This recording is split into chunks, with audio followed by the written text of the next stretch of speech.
రే రమేష్ గారి దగ్గర పోయి పతంగులకు మాంజలకు పైసలు ఇచ్చినా పోయి తీసుకొని రాపో. అరే రమేష్ నీకు పైసలు ఇరా. సరేరా. అరే నందుగాన్ షాప్ దగ్గర పోయి నా పేరు చెప్పరాడు, మంచి చైనా మాంజ్ ఇస్తాడు. ఎందుకురా నీ పేరు చెప్పకపోతే ఆడు మాన్ చేయడారా?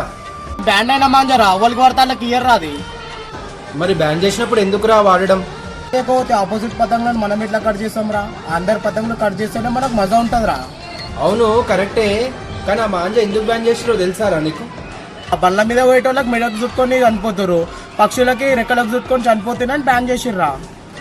మరి బ్యాన్ చేసినప్పుడు ఎందుకురా వాడడం? ఆనుకోవలకో ఏమైందని మనం ఎంజాయ్ చేయడం బంద్ చేస్తామారా? ఆహా. రే గణేష్ ఇంకా ఓరా ఇంకేం చేస్తున్నావు? అరే నువ్వు ఆగరా.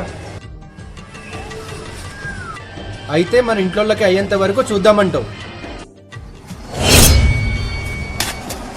ఎప్పుడైనా మన సంతోషం వేరొకరికి శాపం కాకూడదురా. మనం పతంగ ఎగిరేసేటప్పుడు చిన్నగా చెయ్యి కట్ అయితేనే మనము లబోదిబో అని బాధపడతాం రా. అట్లాంటిది పీక కట్ అయితే అది ఎంత బాధ ఉంటుందిరా, ఒకసారి ఆలోచించు. మాంజాలు వాడడం వల్ల మన ప్రాణాలే పోతున్నాయి అంటే ఎందుకురా వాడడం, అవసరమారా? అరే గణేష్ చైనా మాంజ్ వద్దురా, ఆ దారం మాంజనే పట్టుకొని వచ్చేసారా.